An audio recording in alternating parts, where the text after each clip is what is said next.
On June 22, 1941, with 134 divisions at full combat readiness and 73 additional divisions deployed behind the front lines, Nazi Germany, under the codename Operation Barbarossa, invades the Soviet Union, its ally in the war against Poland.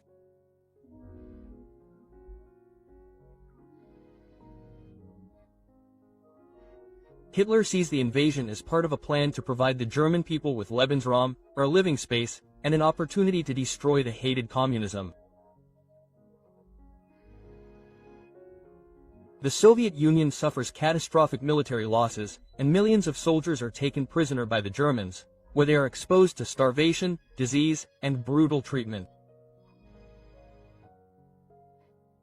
Thousands of them decide to defect, join the German army, and fight against Stalin and his regime.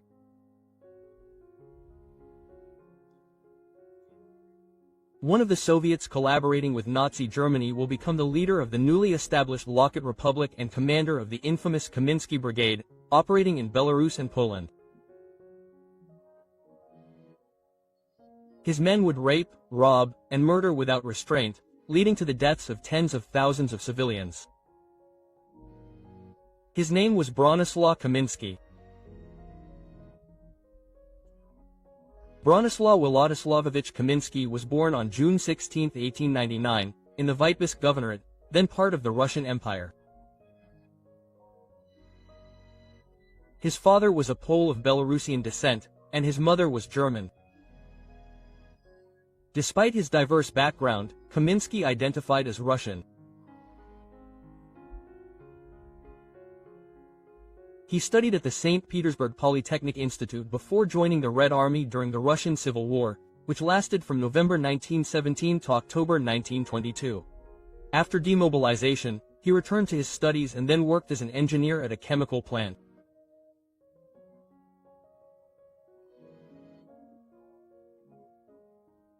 In 1935, Kaminsky was expelled from the Communist Party, and just 2 years later, during Stalin's Great Purge, he was arrested for criticizing forced collectivization and allegedly maintaining contacts with Germans and Poles. According to the authorities, he was a member of a counter-revolutionary group. World War II began on September 1, 1939, when Germany invaded Poland.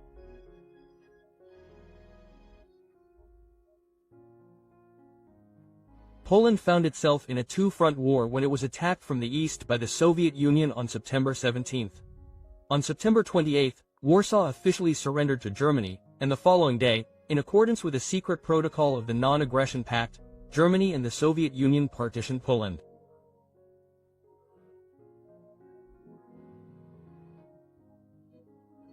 Less than 2 years later, on Sunday, June 22, 1941, Nazi Germany invaded the Soviet Union. That same year, Kaminsky was released from prison and settled in the Bryansk region, where he took up work as an engineer at a local distillery.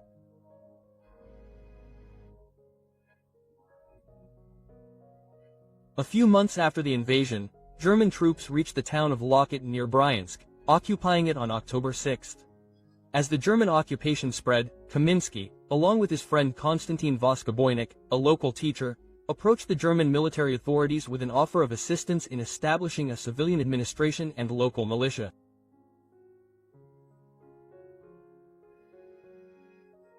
The Germans agreed, appointing Voskoboynik mayor of Lockett, with Kaminsky as his deputy. Together, with the support of the 2nd Panzer Army and Colonel General Hanik Guderian, they began organizing a militia numbering thousands to combat Soviet partisans in the region. This force, later known as the Kaminsky Brigade, quickly grew and became the core of the so-called Republic of Lockett, an autonomous zone supported by the Germans, with its own administration, schools, and police force. After Voskoboynik's death in combat on January 8, 1942, Kaminsky assumed full control as mayor and militia commander. In early 1942, Bronislaw Kaminsky assumed effective authority over the so-called Republic of Lockett, a territory inhabited by approximately 500,000 people. Thanks to the Germans' growing trust, Kamiński gained increasing power. His representative at the headquarters of the German 2nd Panzer Army assured him that Kamiński's militia was ready to fight partisans and conduct propaganda against Jewish Bolshevism. In response, German commanders formally appointed Kamiński major of the 532nd Army's rear zone, covering the Lockett region. On July 19, 1942, Kamiński received official approval from the commander of Army Group Center, Field Marshal Genter von Kluge, and was granted limited autonomy under German supervision. Kamiński now wielded dual authority as mayor of the Lockett Republic and commander of the local militia.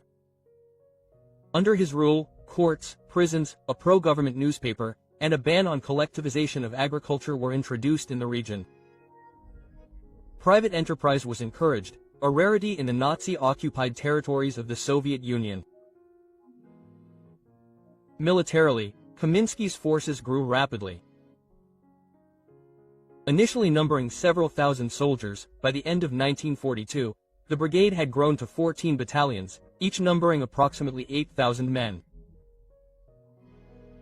It was equipped with tanks and artillery. Some of the equipment came from scrapped Soviet stocks and was dressed in old German uniforms. By January 1943, the militia numbered nearly 100,000 soldiers and a small armored unit consisting of captured KV-2 and T-34 tanks.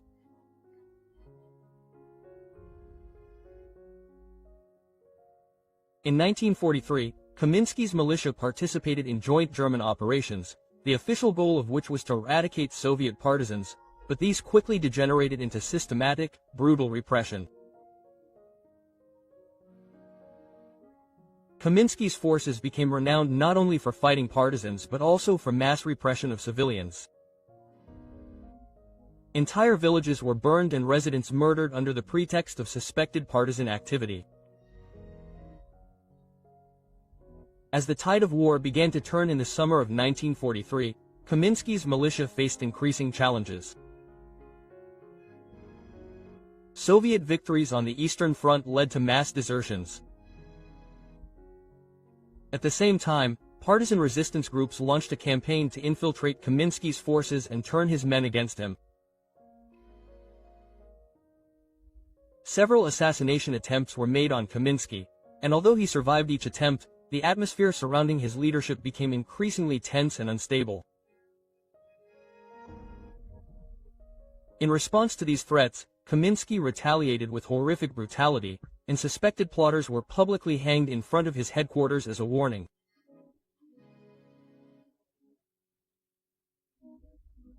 German officers driving through the rumble at the time reported bodies hanging on gallows, dark reminders of how Kamiński's militia had become a paramilitary terror unit, maintaining power through fear and violence.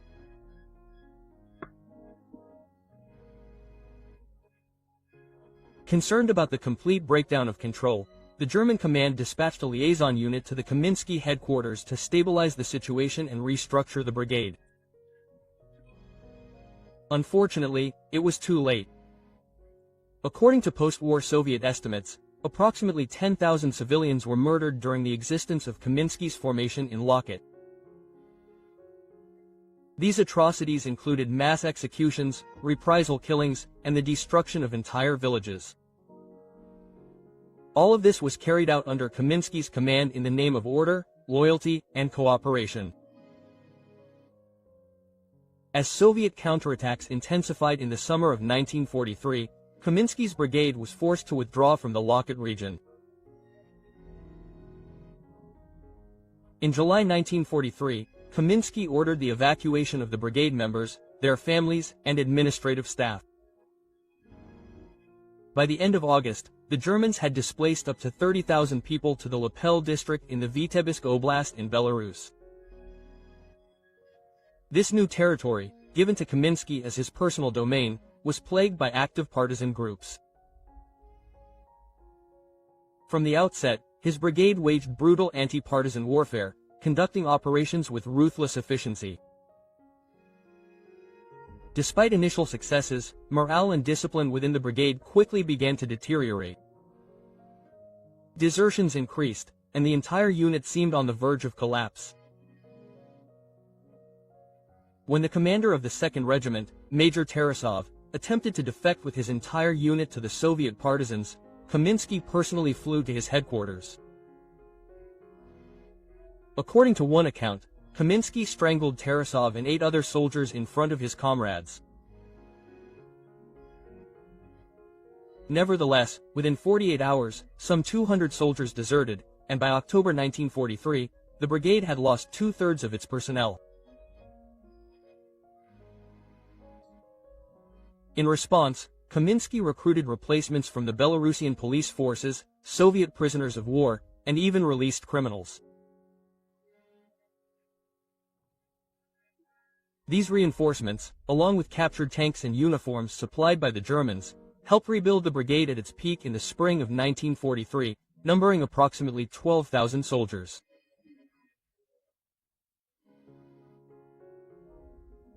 In January 1944, Kaminsky's brigade suffered heavy losses fighting well-organized partisan units. The German command, particularly the 3rd Panzer Army under Colonel General Georg Hans Reinhard, was already frustrated by Kaminsky's lack of discipline and poor coordination. When Kaminsky protested against what he perceived as interference in his duties, a German liaison officer openly ridiculed his objections, calling them vanity. This insult struck a chord and worsened relations between Kaminsky and the Wehrmacht, the German armed forces. Sensing a shift in the balance of power, Kaminsky began to draw closer to the SS, which began to assume greater control over anti-partisan operations. Heinrich Himmler, head of the SS, quickly took notice of Kaminsky and decided to subordinate him. On January 27, 1944, Himmler recognized Kaminsky's achievements by awarding him the Iron Cross 2nd Class, and on the same day, the Cross 1st Class.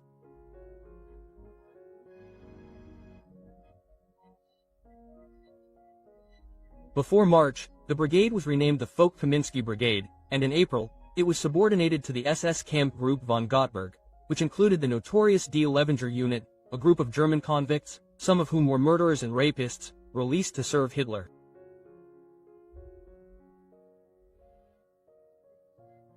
Its leader was Oskar Deer Levenger, a convicted pedophile who, in the 1930s, raped a 13-year-old girl from the League of German Girls and was involved in molesting other underage girls. Together, they participated in mass murders and cleansing operations that resulted in the extermination of tens of thousands of so-called bandits. Many of them were civilians mistakenly identified as partisans. Villages were destroyed, civilians executed or deported for forced labor, and entire communities were liquidated. In June 1944, Kaminsky's brigade was officially incorporated into the Waffen-SS, the armed forces of the SS. In August of that same year, Kaminsky was promoted to Waffen-Freiorder SS Brigade, the equivalent of brigadier general in the Polish army. Kaminsky never completed any military training and was the only person to hold this rank. On August 1, 1944, the Warsaw Uprising, an armed rebellion by the Polish resistance against the Nazi occupation, began. Just days later, Bronislaw Kaminsky and his brigade were summoned by the Nazi command to help suppress the rebellion. On August 4, a combat-ready regiment from Kaminsky's brigade was dispatched to the Ochota district of Warsaw. This order came from the highest levels. Adolf Hitler personally requested Kaminsky's support. The combat group, numbering approximately 1,700 men, mostly unmarried men, was equipped with light artillery, mortars, and several captured Soviet tanks. It was subordinated to the command of SS Gruppenführer Henrik Reinfeldt, and within the Kampf group, it was reorganized into Group Reinfeldt, a formation that included Kaminsky's units, Derlinger's unit, and other SS and Order police forces. What happened in Ochota was one of the darkest chapters of the Warsaw Uprising. Kaminsky's men, many of whom had been granted permission to plunder, committed murder, rape, and robbery. Civilians were murdered in their own homes. Women were raped in the streets, and property was plundered. Atrocities became common, and Kaminsky reportedly focused more on collecting valuables than fighting the Polish resistance. It is estimated that by the end of the massacre, up to 10,000 civilians had died in Ochota alone, almost all murdered by Kaminsky's men. At the same time, Kaminsky's brigade, along with Levenger's unit, participated in another horrific operation, the Wola massacre. In just 2 days, along with other units under Reinfeldt, they murdered some 60,000 civilians in the Wola district of Warsaw. The massacre was personally ordered by Adolf Hitler, who ordered German soldiers to kill anything that moved to suppress the uprising. During the assault on the insurgents' positions, they even used women and children as human shields. They burned down 3 hospitals, along with their patients. Nurses were flogged, gang-raped, and hanged naked, along with doctors. A radio conversation has been preserved between Heinz Reinfeldt and the commander of the 9th Army, Nikolaus von Foreman, in which he asks, "What are we to do with the civilians? We have more prisoners than ammunition to kill them." Quote, "They acted according to their own principles. When they found a kindergarten with 500 children inside, to conserve ammunition, they beat and stabbed the defenseless children with rifle butts and bayonets." Bronislaw Kaminsky died not at the hands of the Polish resistance or the Red Army, but at the hands of the regime he loyally served. On August 28, 1944, just weeks after his brigade's involvement in the crimes committed during the Warsaw Uprising, 45-year-old Bronislaw Kaminsky was executed by the SS in Lodz, German-occupied Poland. The official reason for the execution was theft, as Kaminsky and his men had looted vast quantities of valuables during the Warsaw Massacre. However, instead of handing over the stolen goods to the SS leadership as expected, Kaminsky attempted to keep them for himself. This infuriated Himmler and provided him with the perfect excuse to execute Kaminsky and his senior officers. The SS fabricated a version of events for propaganda purposes, claiming that Kaminsky's brigade commander had been killed by Polish partisans. When his men began to doubt this account, the Gestapo, the Nazi secret police, staged a spectacle. They pushed Kaminsky's car into a ditch, machine-gunned it, and doused it with gooseblood to simulate a partisan ambush. However, the unit's morale never improved. They were soon withdrawn from Warsaw and transferred to a quieter sector away from the front. The exact motives for Kaminsky's execution, however, remain a matter of debate. Some believe he was simply eliminated because he had become a nuisance. He was a looter and war criminal whose actions attracted too much attention. Others suggest he may have been removed as a witness to the full scale of Nazi crimes in Warsaw. Unlike Oskar de Levenger, Kaminsky had no influential allies in the SS and no one to protect him. There is also speculation that Kaminsky became a political nuisance, especially in light of growing Nazi support for Soviet General Andrei Vlasov, who led the collaborationist Russian Liberation Army.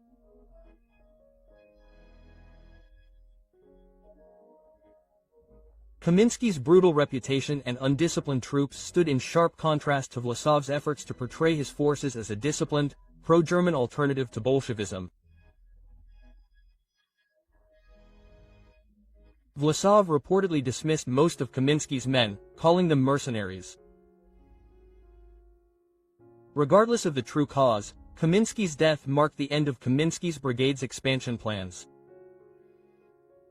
His unit, already plagued by desertions and a damaged reputation, was no longer perceived as reliable. And after Kaminsky's execution, the SS Fire Brigade Christoph Dim took command.